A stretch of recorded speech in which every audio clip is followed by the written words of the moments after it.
Hoje eu tenho como propósito da minha pregação motivar você.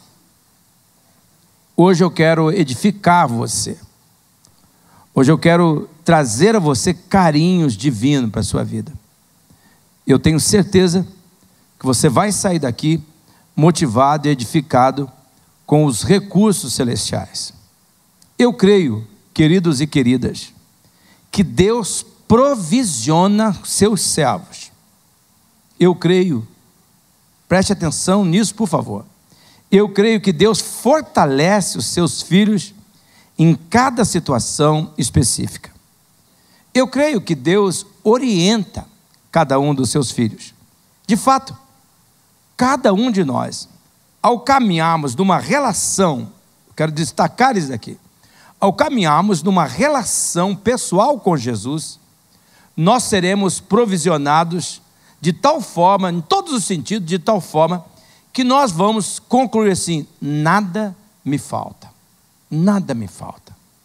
Eu não tenho que pedir nada ao Senhor. Eu posso pedir, até devo pedir, mas eu não preciso pedir. Eu não tenho nada para pedir, eu só tenho para agradecer, porque Ele tem cuidado de mim e nada me falta. Eu sou tocado, irmãos e irmãs, pelo testemunho de Neemias, que está registrado no livro dele, no capítulo 9, no versículo 21. Ele, em retrospectiva, guarda essa frase, em retrospectiva, esta palavra, em retrospectiva, ele olha, ele examina a vida do povo de Deus, e ele então faz esse registro, durante 40 anos, diz ele, dizendo para Deus: tu o sustentaste no deserto, nada lhes faltou, as roupas deles não se gastaram, nem os seus pés ficaram inchados.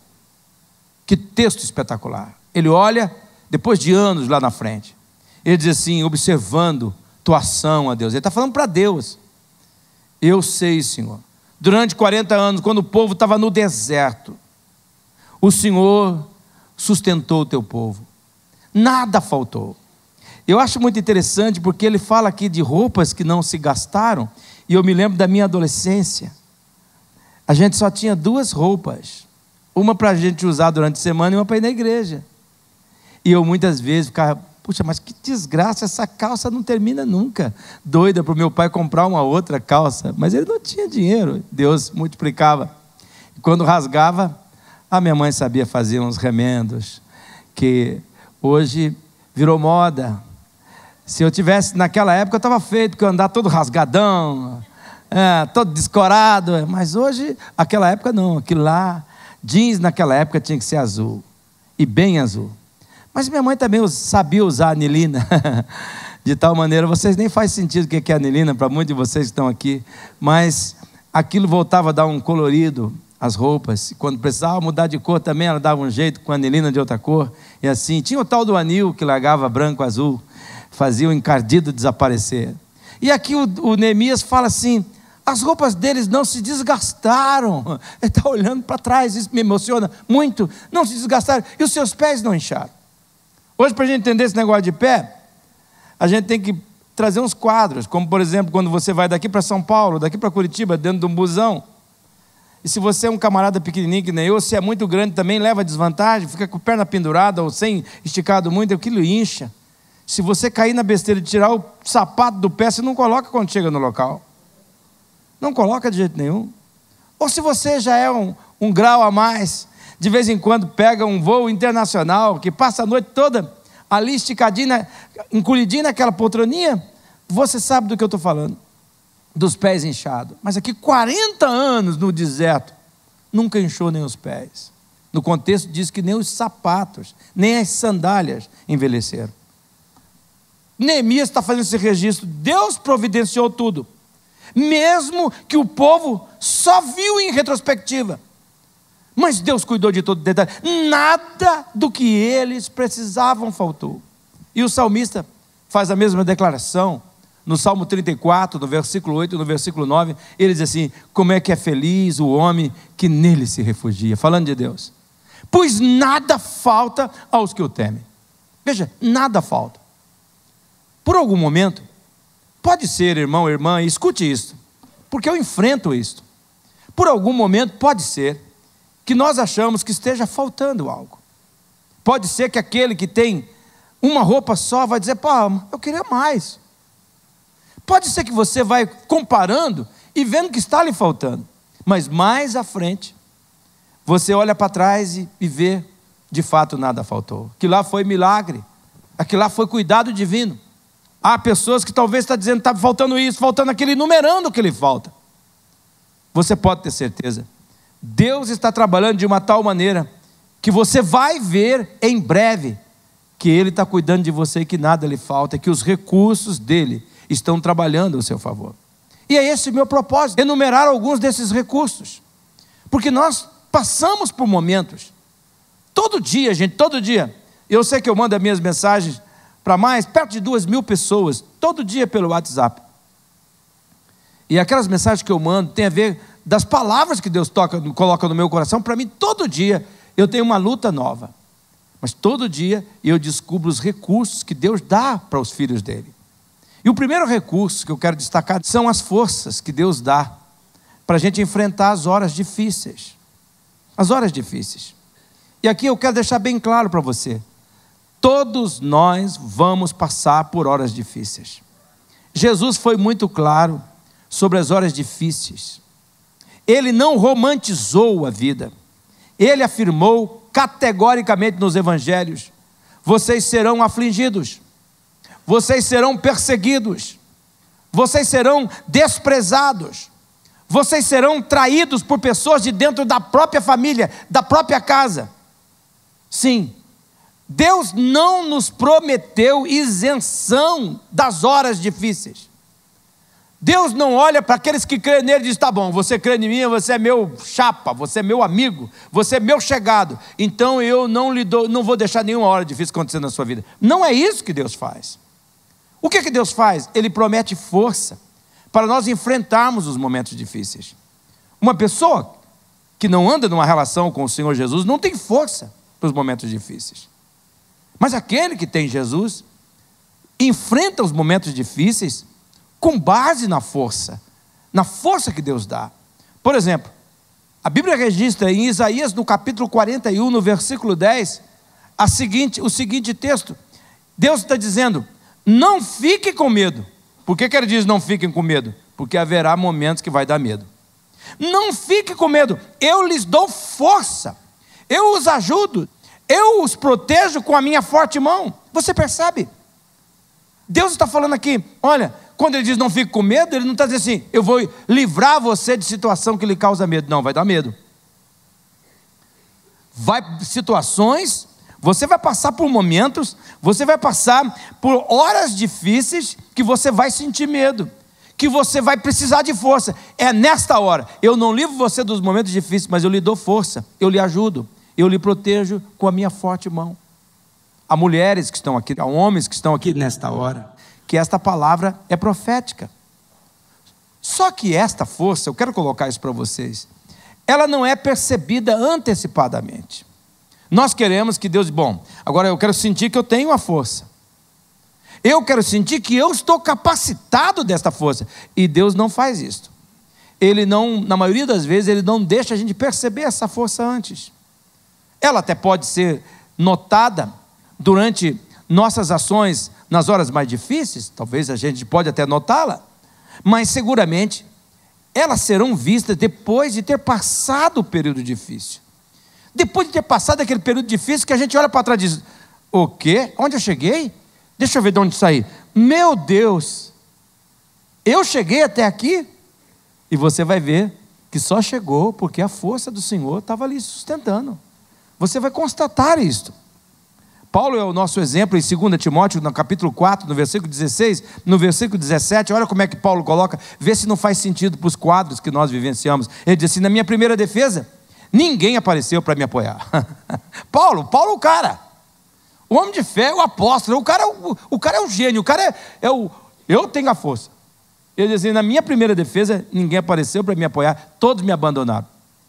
Agora o verso 17, mas o Senhor permaneceu ao meu lado e me deu forças, e eu fui libertado da boca do leão. Mas o Senhor permaneceu ao meu lado e me deu força, e eu fui libertado da boca do leão. Veja, o Paulo devia ter escrito aqui: gente, eu não precisei de primeira defesa, porque eu nunca fui jogado perante um tribunal, nunca passei por um momento difícil, porque eu sou assim com o homem, sou assim com o Todo-Poderoso, Ele me livrou de todos os momentos difíceis, eu estou aqui, ó. Ele não diz isso. Gente, eu fui abandonado. Ninguém, nem aqueles que diziam que eu caminhava com a mesma fé, ninguém apareceu. Mas sabe quem apareceu? Agora apareceu. Mas o Senhor permaneceu ao meu lado e me deu força, e eu fui libertado da boca do leão.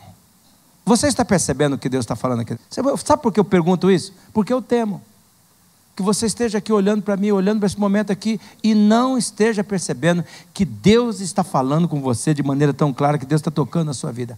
Paulo percebeu com clareza que ele só havia vencido aquelas horas difíceis devido à força que Deus lhe deu. Sim, com a força que Deus nos dá, nós podemos enfrentar qualquer situação. Pode ser uma situação na sua casa, pode ser uma situação no seu trabalho, pode ser uma situação no seu trabalho, pode ser uma situação na sua saúde, pode ser uma situação que você está carregando no seu interior. Deus aqui está dizendo assim: olha, eu não te livro das horas difíceis, mas eu dou-lhe força, estou dando força, e eu estou lhe capacitando para você vencer. Não temas, porque eu sou contigo. Não temas, porque eu sou teu Deus. Não temas, porque eu te ajudo. E às vezes a voz do capeta vai gritar com o trombone, vai botar no amplificador, e a voz de Deus sussurra aqui dentro: não temas. E você tem aquela serenidade que só a voz de Deus coloca.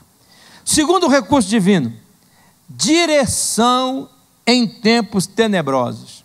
Horas difíceis é uma coisa, mas tem momentos que são tenebrosos. É certo que nós teremos momentos que a luz da compreensão vai desaparecer. A luz da compreensão. Você não compreende. Você não entende. Diz: mas o que está acontecendo? O que é isso? Nossa vida, queridos e queridas, não poucas vezes serão envolvidas por momentos de escuridão. Escuridão. Uma coisa é quando você está em casa e você está com a luz apagada. Eu vejo isso no meu apartamento, e você conhece a casa que você mora. De noite eu levanto, e eu posso levantar tranquilex, com o olho fechado, eu sei aonde eu vou caminhando. Mas quando você está passando por um momento que tudo fica diferente, você tromba em tudo. Escuridão, você não enxerga um palmo à frente do nariz. A nossa vida é envolvida por momentos. Quem sabe aqui existem pessoas assim: não estou entendendo, eu não estou vendo nada, eu não consigo nada. Que coisa tenebrosa, que escuridão, que falta de compreensão. A Bíblia já previu isto. A Bíblia já declara que nós teríamos esses momentos, como por exemplo, no livro de Isaías, no capítulo 50, no versículo 10, o próprio Deus dizendo: olha aqui, aquele que anda no escuro. Quer dizer, você vai ter momento que vai dar escuridão, momento tenebroso. Aquele que anda no escuro, que não tem luz alguma, compreensão alguma, o que tem que fazer? Confie no nome do Senhor e dependa do seu Deus. É um momento que você vai querer: Senhor, mas me dá uma resposta, fala comigo, o que é isso, o que é aquilo outro? E não vai ter resposta, não vai ter compreensão. Não é porque parece que Deus está calando para punir a gente. Não, é que a gente não consegue entender, a gente não consegue compreender. É de escuridão. A fé em Cristo, irmãos, ela não nos isenta de sermos envolvidos por momentos tenebrosos. O que diferencia então? Qual é a vantagem que eu tenho? O que é que o filho do velho leva? Vou servir a Deus e eu vou passar por momentos difíceis e por horas tenebrosas? Que vantagem que eu tenho? A vantagem que você tem é o que está escrito em Isaías no capítulo 50, no versículo 11. Olha o que está escrito em Isaías no capítulo 50, no versículo 11. O Senhor guiará vocês para sempre, mesmo em situações difíceis. Ele dá força, Ele dará força e alegria. Vocês serão como um jardim bem regado, como a fonte de onde a água não para de correr. Veja o que Deus está falando aqui. Deus não diz assim: vocês não vão passar por um momento tenebroso. Ele diz: não, vocês vão ter sim. Vocês vão andar no escuro. Você vai ter que depender de mim. Mas sabe o que vai acontecer? Eu vou guiar você. Eu vou guiar você. Eu vou guiar vocês para sempre, mesmo nas situações difíceis. Eu vou dar força, eu vou dar alegria. Vocês serão como um jardim regado, está tudo seco em volta. está tudo sem vida em volta. Mas você será como um jardim regado. Todo mundo está sabendo que o momento é tenebroso, todo mundo está vendo. E as pessoas vão chegar para você e dizer: o que está acontecendo? Como é que você aguenta? Como é que você suporta? Mas como é que você está passando por um negócio desse? Como é que você... Sabe o que é? Gente, guarda isso daqui. O que impressiona as pessoas não são os nossos momentos de prosperidade. O que impressiona as pessoas não é quando você desce de um carrão lindo, maravilhoso, quando você está nas festas, quando você está na capa do jornal, ou então você está com 1.500 curtidas lá no Facebook, das suas fotos, das suas viagens. Sabe o que impressiona as pessoas? É quando você sofre, quando você passa por tribulação, por lutas, por dificuldade, e você não desiste, você não perde a alegria, você persevera. E as pessoas dizem: como é que pode esse cara aguentar isso? Como é que pode passar por isso? Fala para mim, o que é que tem? Você vai dizer assim: é porque Ele me dá força, Ele me dá luz, Ele me dá entendimento, Ele me guia, é Ele que faz a diferença. Ele não me deixa sozinho nesses momentos. Você percebe o que Deus está falando? Deus está falando com você: minha filha, meu filho, não é uma questão se você vai passar ou não por um momento tenebroso. Você vai, mas eu vou guiar você. Você pode confiar em mim, você pode depender de mim. Terceiro recurso divino: paz para não apavorar nas circunstâncias contrárias. Não é só que a gente vai ter momentos difíceis, horas difíceis e momentos tenebrosos. É uma certeza, nós vamos ter circunstância contrária. Eu quero contar para vocês da minha circunstância contrária, porque vocês têm que confiar, porque tem pessoas que falam assim: pastor, para o senhor é fácil, porque o senhor é pastor. Você não sabe que bobeira que está falando quando diz isso. Meus irmãos, eu brigo contra a incredulidade todo dia. Todo dia eu brigo. O capeta vem falar no meu ouvido: vale a pena, está gastando teu tempo. Você devia estar abrindo uma empresa, você devia estar fazendo isso, aquilo outro. Está gastando tua saúde, você devia estar viajando. Você já está aposentado. Pô, a voz da incredulidade grita comigo todo dia: desista por causa disso. E ela tem argumento. A voz da incredulidade conhece algumas das minhas fraquezas, conhece as minhas fragilidades, e eu tenho circunstâncias contrárias. Vou falar para vocês, parece que para mim as coisas são mais difíceis. Parece que eu tenho que matar um leão todo dia. Mas sabe o que Deus me falou? Este é o bom combate da fé, Jacó. Esta é a tua luta de fé, Jacó. Vai em frente. A vida nos mostra, e a Bíblia nos registra, depoimento de mulheres e homens envoltos em circunstâncias terríveis. Podemos falar de quem? De Abraão. Podemos falar de mais quem? De Moisés, que teve que atravessar o mar. De quem mais nós podemos falar? De Josué, que derrubou o muro no grito. Podemos falar de Davi, que matou gigante na pedrada. Se a gente não tem a história, a gente não acredita num negócio desse. E Jó, então?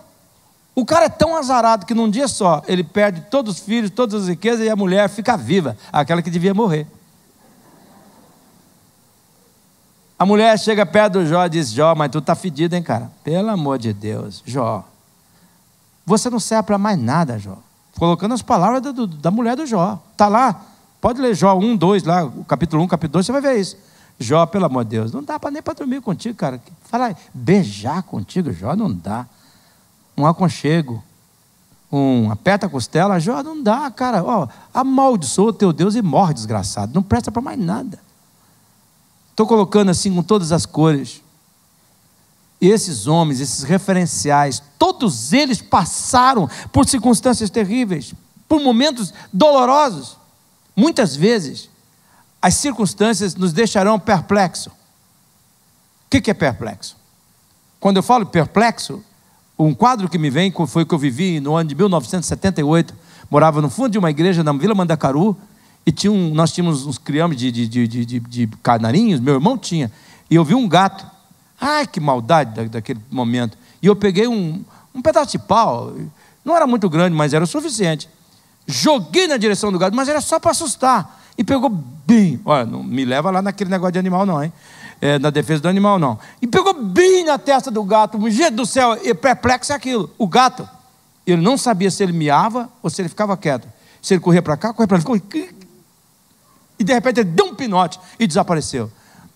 ficou perplexo. Eu não sei se eu corro, não sei se eu fico. Será que aqui nessa noite existe uma pessoa que o homem mau deu-lhe uma cacetada na cabeça e você está perplexo? Talvez essa cacetada seja uma palavra dura. Talvez essa cacetada seja um ato de ilealdade, de traição, de infidelidade, desprezo. Tem coisa pior que o desprezo. Você ser trocado, ser abandonado, largado ao lado. Pessoas que você ajudaram, quando conquistaram alguma coisa, chega e diz: se não fosse fulano, você é esquecido. Você se matou por aquela pessoa e ela te abandona, te despreza. Você fica perplexo. Gente, será que eu estava em outra dimensão? Você está percebendo o que Deus está falando? Muitas vezes as circunstâncias nos deixam perplexos. O que fará a grande diferença? O que fará a grande diferença é a paz dada por Deus, como nós vemos em Filipenses capítulo 4, no versículo 7. Olha esse texto fantástico. Diz: e a paz de Deus, que excede todo entendimento, guardará os seus corações e as suas mentes em Cristo Jesus. Gente, por favor, você tem que ouvir esse texto. Se eu fosse você, eu anotava esse texto. Eu meditava nesse texto. Eu iria decorar esse texto. Eu ia mergulhar nesse texto para entender esse texto. Porque vocês se lembram quais foram as palavras, uma das últimas palavras de Jesus quando estava aqui no mundo? Ele disse assim para os discípulos: deixo-vos a minha paz. A minha paz vos dou. Não vos la dou como o mundo dá. Deixo-vos a minha paz. O que Jesus estava dizendo assim? Olha, gente, não é uma questão que vai faltar paz. Eu vou deixar com vocês, eu dou a minha paz para vocês. Não é a paz que o mundo dá, eu deixo a minha paz para vocês. E o que essa paz faz, conforme esse texto? Diz: esta paz de Deus que Jesus deixou naquele que crê, que excede todo entendimento, porque então ela compreende a perplexidade do nosso coração, ela compreende a complexidade das nossas circunstâncias, ela compreende a agudez da nossa dor, ela compreende a agonia do nosso pânico, ela compreende a nossa aflição, e ela então, que excede todo entendimento, ela age de maneira protetiva, fazendo o quê? Guardando o nosso coração e protegendo a nossa mente, de tal maneira que você sabe do que eu estou dizendo, que quando chega de madrugada e você lembra na cama, quando perdeu o sono, quando acordou repentinamente daquela situação que lhe aflige, o seu coração faz tic-tuc, tic-tuc, tic-tuc, tic-tuc. A incredulidade vem fazer bateria de samba, escola de samba no seu coração, e o seu pensamento começa você começa a lembrar daquela pessoa, aquele cara fez isso, aquela pessoa fez aquilo, também vou fazer assim, e você não consegue dormir, fica apavorado, começa a suar, transpirar. Se você está com frio, joga a coberta, vai lá, levanta da cama, não tem lugar, não tem acerto. O que faz a diferença? Você de repente lembra: pera lá, ele me disse: eu deixo-vos a minha paz vos dou. Essa paz guarda o meu coração. Pera lá, coração, não acredita nisso, mente, pode parar. Não vou nessa direção. Vai ficar aqui. A paz de Deus protege. Ela guardará o nosso coração do medo. Ela guardará o nosso coração do pânico. Ela guardará o nosso coração da mágoa. Ela guardará o nosso coração da desistência. Ela guardará a nossa mente dos pensamentos de morte. Muitas vezes, quando você fica pensando assim, não tem nenhuma outra saída, o negócio é morrer. Não é que você vai estar pensando em suicidar. Eu não tenho coragem de suicidar, não. Suicidar dói. Tem gente que pensa em suicídio, que você é bobo, isso aí não dá nada não, gente, pelo amor de Deus, só perpetua o inferno. Não é pensamento de morte, é aqueles pensamentos de: Senhor, eu quero morrer, Senhor, parei, chega, cansei, eu não vou mais, eu não quero mais. Não, chega. Guarda a nossa mente da impulsividade, daqueles pensamentos acelerados. E você fica assim, com a perna batendo, sacudindo o pé para lá e para cá, começa a adquirir, o olho pisca, repuxa. Tem gente que começa a ficar feio. Não, eu já passei por essa situação, eu sei o que eu estou falando, daquela ansiedade que faz a gente comer, faz o cara virar beberrão, faz o cara virar atrás de solução terríveis, drogas, um punhado de coisa. Do que é? Falta da paz, que protege o coração e protege a mente. Quando eu cumpro o meu dever, não por obrigação, mas porque eu acredito que Deus planeja todas as minhas circunstâncias, então exatamente naquele momento da minha obediência, toda a maravilhosa graça de Deus se torna minha através de Jesus, e a paz de Deus, que está acima da compreensão humana, guarda o meu coração do medo e a minha mente dos pensamentos de ansiedade. É por isso que o Salmo 4, no versículo 8 diz: em paz me deito e logo pego no sono, porque o Senhor me faz repousar em segurança. Por quê? Quando eu vou para a cama, eu então paro e penso: Senhor, tem umas coisas abertas, porque é muito importante isso, a gente deixa janelas abertas na nossa mente. O que é que eu faço com aquela situação com meu filho? Como é que eu resolvo essa coisa com meu marido? Como é que eu trato essa questão com a minha esposa? Como é que eu falo isso com a minha mãe? Como é que eu faço aquela outra coisa no trabalho? Você tem um punhado de janelinha, igual o computador. Então você tem que ir fechando na hora de dormir. E o que é que eu faço com isso? A paz de Deus, que excede todo entendimento, está cuidando disso. Clique, e clique, e clique, e clique, e clique. Jesus, em paz me deito, e logo pego no sono. E se não pegar, Senhor, eu vou ficar pensando na tua paz, que é como um rio. Eu vou descansar nos teus braços, Senhor, porque se eu não dormir, é porque o Senhor quer ter comunhão comigo. E você quer ver uma coisa que acaba com a nossa insônia? É quando a gente dá serventia àquilo para ter comunhão com Deus. A gente é edificado, a gente é renovado. E então Deus não nos livra das circunstâncias contrárias, mas nos enche de paz nas circunstâncias contrárias, de tal maneira que Ele cuida de nós. Vocês percebem o que Deus está falando? Diga um amém aí bem forte. E ainda, quarto recurso divino: discernimento em tempos confusos. A vida não nos poupará de momentos que nós não saberemos o que fazer. Nós seremos envolvidos por momentos que nós não saberemos o que dizer. Nós seremos impactados por momentos que nós não saberemos o que pensar. Mas Deus, Ele tem recursos para cada um desses momentos, como nós estamos vendo aqui. Deus tem recursos. Eu quero dizer uma palavra que eu sinto como um toque de Deus aqui.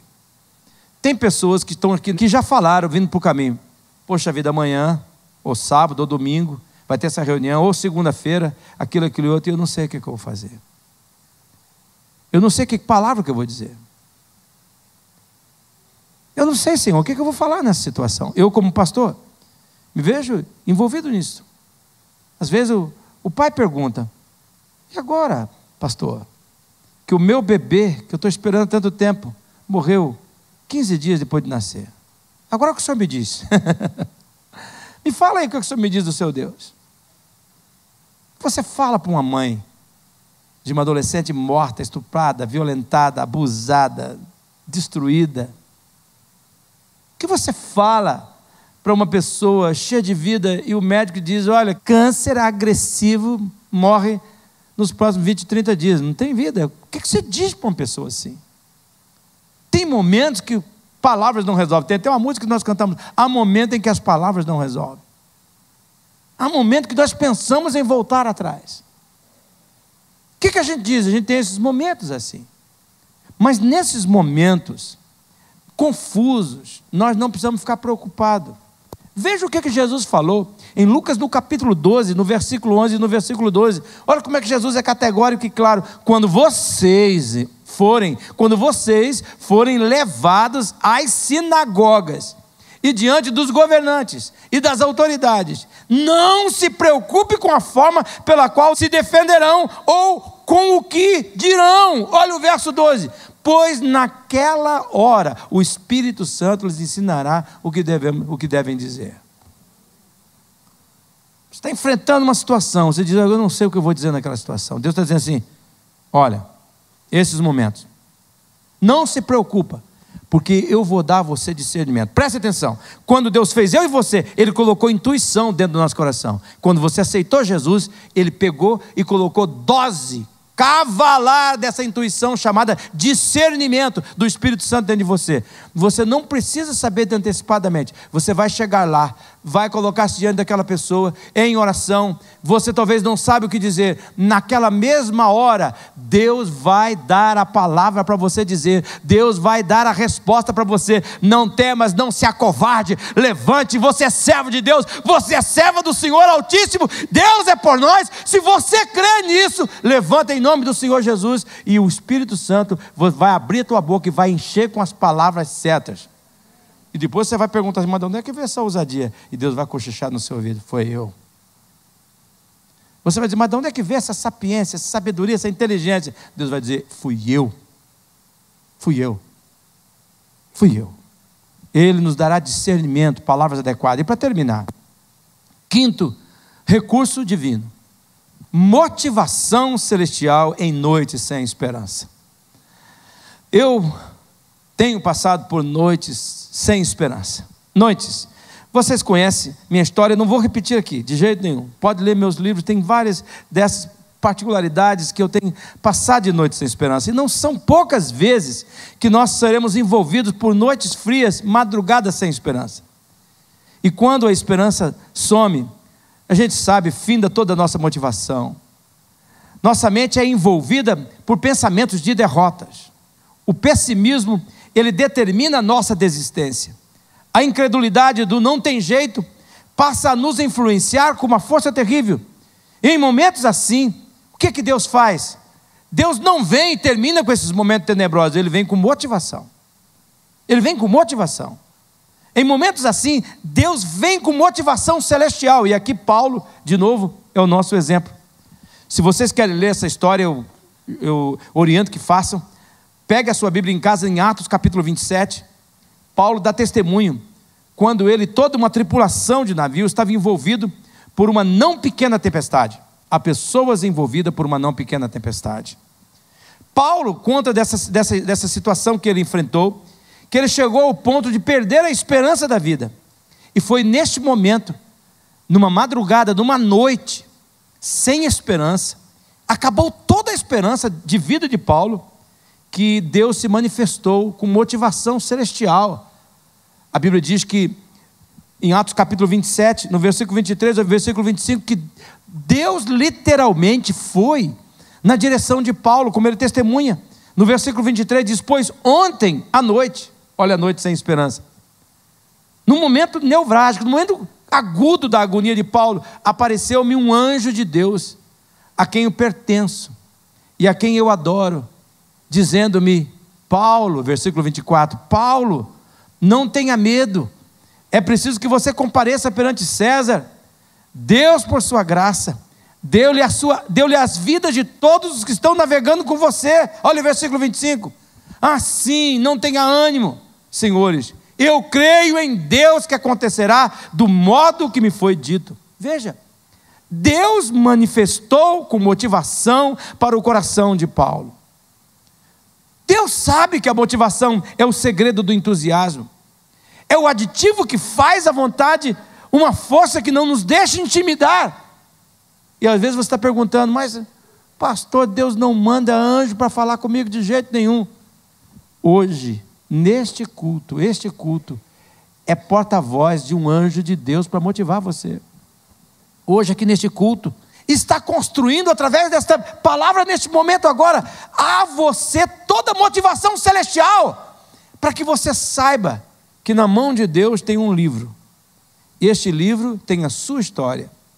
Deus, antes de criar você, Ele viu toda a sua história. Ele diz assim: vale a pena criar essa pessoa. Vale a pena, ela vai passar por isso, vai ter momento tenebroso, vai ter hora difícil, vai ter hora de aflição, vai perder a esperança, assim, não, mas vale a pena. Eu vou dar os meus recursos, eu vou motivar essa pessoa.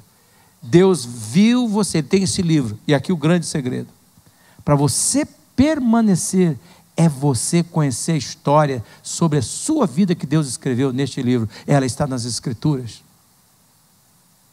Deus aqui hoje está dizendo assim: olha, não é uma questão de você escapulir dessa situação, daquela e daquela outra. É você ter uma relação pessoal comigo. E eu vou dar os recursos para você enfrentar esta situação. Você não vai ver antecipadamente esses recursos. Você vai ter que confiar em mim. Você vai andar no escuro, mas dependa de mim. Confie em mim, porque eu vou guiar você. Nos momentos, nas situações mais difíceis, eu vou dar a você força. Eu vou fazer de você um jardim regado, cujas águas nunca terminam. Todas as pessoas vão olhar para você e dizer: caramba, ele está cercado pelas mesmas lutas do que eu. Qual é a diferença? Você vai dizer assim: são os recursos do meu Deus. Ele habita em mim, Ele me ama. Feche seus olhos, vamos orar neste momento. Pai, nós cremos que nenhuma força poderá nos derrubar na nossa caminhada, Senhor. Nós cremos, Senhor Jesus, que o Senhor está aqui hoje fortalecendo os corações. Olha essas vidas que estão colocando diante de Ti, Senhor, a sua confiança. Eu peço a Deus que o Senhor faça a atitude desta canção que nós vamos cantar agora tornar-se a realidade no coração desta pessoa, e que ela se revista aqui, que ela saia daqui dizendo: não, eu não vou desistir, eu vou perseverar, porque eu tenho os recursos do meu Deus. Missionária Central de Maringá.